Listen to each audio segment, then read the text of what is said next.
In Toronto, they trade Bobby McMahon to Seattle, and they get a second and a fourth. Yeah. Scott Laughton to L.A. for a third that's conditional. If they make the playoffs, it turns into a second. Yeah. So it's Nick Waugh for picks, Bobby McMahon for picks, Scott Laughton for a pick. So they've acquired picks. I think the Laughton deal is one that I know the reaction is going to be mismanagement of asset. You paid that much for him last year, and now you're paying what you are this year. Right. I look at it differently because you had to move off the player. Yes. And if pride kicks in or ego kicks in or insecurity as a manager and you say, well, I'm not going to do that because it's going to make me look bad. No. That's worse management, in my opinion. I don't think you Brad had to Treliving- move off Scott Laughton. You had to. I don't think Brad Treliving's like that. I think he does what's best, what he believes is best for the organization. You're right. Laughton, if it ends up being a second rounder, he paid a first rounder. Yeah, and Gulbenkian is not a player in the NHL. I get in trouble all the time but when he's I talk he's about not going to be a long-standing player. Yeah. My argument, and I said this to some hockey people the other day, Gulbenkian is a Russian player. How many fourth-line Russian players do you know in the NHL? Not many, because they go back to the K. So it's always a crapshoot there. But, first turns into a second. Cost of doing business, you went all in last year because you thought you had the team, and you had a really damn good team last year. And this year, it hasn't gone the way that you envisioned. So you're right. I think Brad Treliving goes, I can get a second out of it. Couldn't get the first. But to be honest, if this was swapped, let me ask you this. If he got a first for Laughton and a second for Waugh, you go, not bad. Well, and I think ultimately, yes. Because I didn't see a first for Waugh. I wasn't sure he would get that based on the way he's played this year. Now, Laughton, again, you got to just be honest about it. Scott Laughton has kind of struggled, and he hasn't been given a ton of opportunity here. Right. But he wasn't, the reality is it was an overpay last year to Philly. That's just what it was. They felt they needed another center. They paid it. Yep. He didn't really fit in. This year he fit in more. He certainly had a role. There was some redundancy there with Waugh and Laughton both in your lineup. They moved off both. Yeah. So, listen, what has become clear here, because Ekman-Larsson stuck around, and I'm fine with that because you had to set a price on him, and if it wasn't met, then fine. We'll meet you at the draft or got next him on year. term, yeah. He's got 2 years left. He's a good player. He wants to be here. I've got no problem with that. I don't think I would have liked to have seen them capitalize on his value. Yeah. I'm surprised they couldn't. I am surprised the team didn't step up and say, that's a really valuable player. I'll pay your price. Right. But it speaks to what's happening throughout the league. Now, maybe he is being dealt right now. We don't know it. I don't get that impression. The trickle-in effect. But I'm surprised no one stepped up and paid the price for Ekman-Larsson, but it's consistent with the way kind of everything has gone through. And if you look at the board here, McMahon, Laughton, Waugh out, a first in 27, a second in 27, a third in 26 that could turn into a second, a fourth in 26, and a fifth in 26. So, you've brought in 5 picks. You brought in some currency that you could either I think they got to use these picks. Well, you have to draft. And you have to got to develop. draft players. Keep in mind, there's a lot of people that track the Marlies.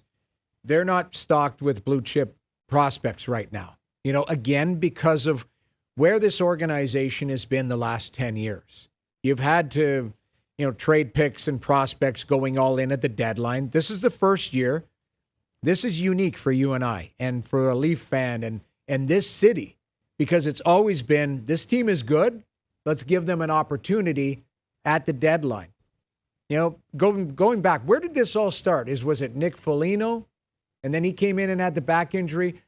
They've been going in is the wrong word, but they've been very proactive at the deadline. Aggressively pushing. Aggressive. Yes. For quite some time. Eventually, when it comes to fruition, you're like, okay, we got to restock the cupboards. Yes. And that's what they're doing. Well, Foligno was the year before they went out and got O'Reilly and Achari, and they kept going. Melts together. It all melts together, but they've been doing it for a long time. Right. Now, I will say, from these deals, because no one else was traded outside of pending UFAs, Nick Waugh notwithstanding, he's got a year left on his deal, I still don't know what direction they're taking this team in.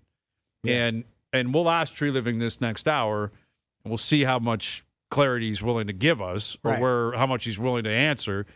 But that is, really at the core of every Leaf fan's chat right now with their friends and with anyone online or whatever. What are you going to do? Because they're sinking like a stone this year. Yeah. We know it's over. I think you got to prepare for it to get really ugly down the stretch. Right. They got pumped by New York last night. They have been lifeless post-Olympic break.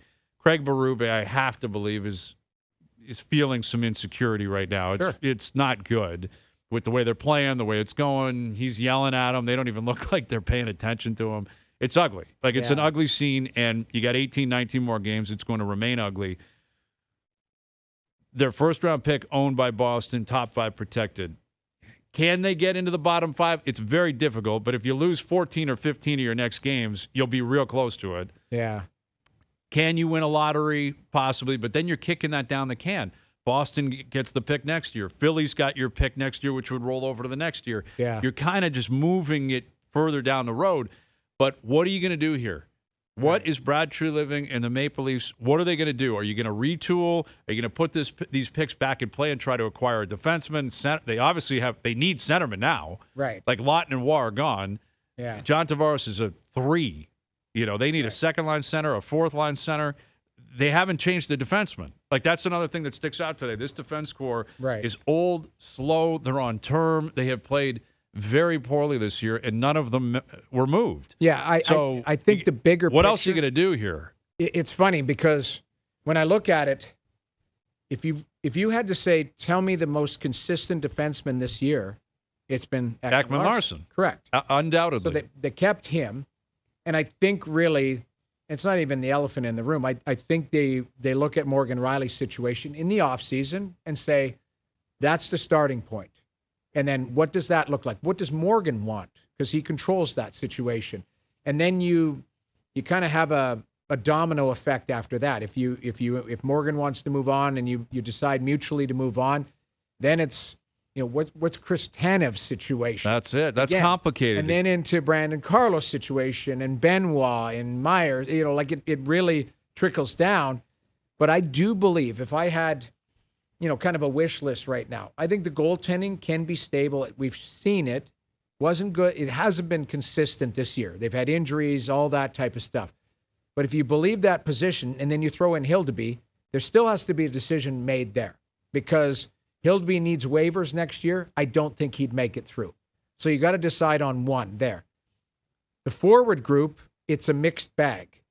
But you do have Austin and Willie, which are 2 top-tier players. John Tavares on term, who, regardless of what you feel he is, pretty darn consistent point producer, but you said slide to a 3. Yep. You've got Matthew Nyes on term. And then some other, respectfully, other players. Max Domi, you've got Michelli, you've got... All those guys are still here. Right. So the question is, do you start with the D first and then revamp and then start to reshape around those players we just talked about?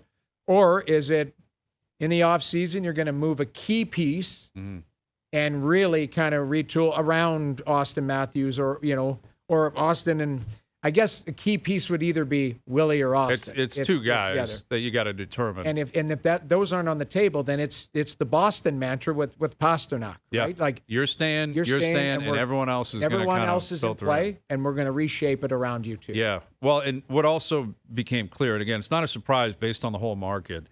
I'd love to yell and scream and say, I wish they got more. I do wish the Leafs found a way to get more. I wish they traded more. But not a lot has happened in the league today. A lot of GMs just played it tight to the chest. But what is clear is if they could have moved Yarncroke, Lorentz, Benoit, they would have. Right. You'd take a 5th-round pick for those guys, more or less. Maybe Benoit's different because of the position he plays. He's on term and he's cheap. But Calle Yarncroke, you would literally trade for a 6th or 7th-round pick. No one wants him. No one's taking him.